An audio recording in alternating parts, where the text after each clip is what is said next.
Hello बच्चों, चलिए प्रश्न को पढ़ते हैं और समझते हैं। सिद्ध कीजिए कि n गुणा n माइनस एक सी आर माइनस एक बराबर n माइनस आर प्लस एक गुणा एन सी आर माइनस एक, ये दोनों क्या होंगे? बराबर होंगे। प्रश्न को हल करने से पहले हम प्रश्न के लिए मुख्य अवधारणा लिख लेते हैं, जिसकी सहायता से इस प्रश्न को हल किया जाएगा।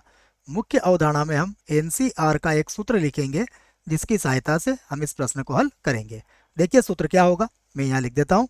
सूत्र होगा एन सी आर बराबर होता है एन का क्रम गुणित बटे में आएगा आर का क्रम गुणित और एन माइनस आर का भी यह हो जाएगा क्रम गुणित। यहाँ पर एन के क्रम गुणित से हमारा तात्पर्य है प्रथम एन प्राकृत संख्याओं का गुणनफल, जिसको आप इस प्रकार से लिख सकते हो। यह मैंने यहाँ लिख दिया है। आइए अब हम प्रश्न को हल करते हैं। तो हम प्रश्न का सबसे पहले दायां पक्ष लेके इसको हल करेंगे। तो मैं इसका दायां पक्ष ले लेता हूँ। बायां पक्ष लेके भी हल कर सकते हो, लेकिन दायां पक्ष लेने से यह काफी सरल हो जाएगा। तो दायां पक्ष ये होगा एन माइनस आर प्लस का एक और गुणा में है एन सी आर माइनस एक।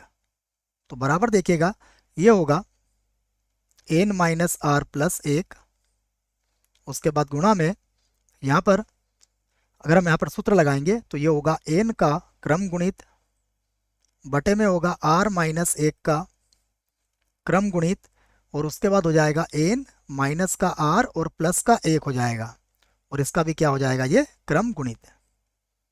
अब हम इसको आगे हल कर लेते हैं। तो बराबर लगा के हम लिखेंगे अब एन माइनस आर प्लस एक, उसके बाद गुणा में है एन का क्रम गुणित और बटा यहाँ पर है आर माइनस एक का क्रम गुणित और यहाँ से हम क्या करेंगे, एन माइनस आर प्लस एक को क्रम गुणित के बाहर ले लेंगे। बाहर क्रम गुणित के लेंगे तो इसमें एक कम हो जाएगा, अर्थात अब हमारे पास क्रम गुणित में बचेगा एन माइनस आर, ये हमारा क्रम गुणित बच जाएगा। अब यहाँ पर देखिए एन माइनस आर प्लस एक से एन माइनस आर प्लस एक आप काट सकते हो। और अब आगे देखिए, ये जो एन का फैक्टोरियल है, चूंकि हमें एन लेके आना है तो एन को मैं इसके फैक्टोरियल के बाहर लिख लूंगा। तो यहाँ पर हो जाएगा एन माइनस एक का फैक्टोरियल और बटे में देखिएगा, बटे में हमारे पास है आर माइनस एक का फैक्टोरियल और ये जो एन माइनस आर है हम इसको ऐसा भी लिख सकते हैं। देखो ध्यान से देखना, इसको में हम क्या करेंगे, एक जोड़ेंगे और एक घटाएंगे, अर्थात इसको लिख सकते हैं एन माइनस एक और उसके बाद माइनस का, देखो मैं इसमें एक जोड़ रहा हूँ और एक घटा रहा हूँ, तो मैंने पहले घटा दिया है।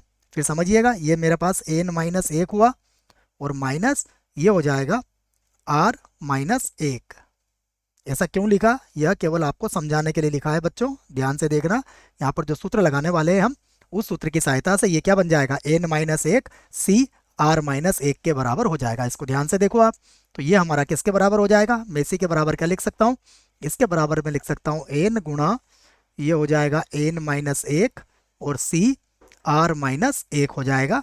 और यही हमें सिद्ध करना था। तो बराबर हम लिख सकते हैं इसके बायां पक्ष, यहाँ पर क्या लिख देता हूँ मैं, बायां पक्ष। आशा करता हूँ बच्चों आपको इस प्रश्न का उत्तर समझ में आया होगा। धन्यवाद।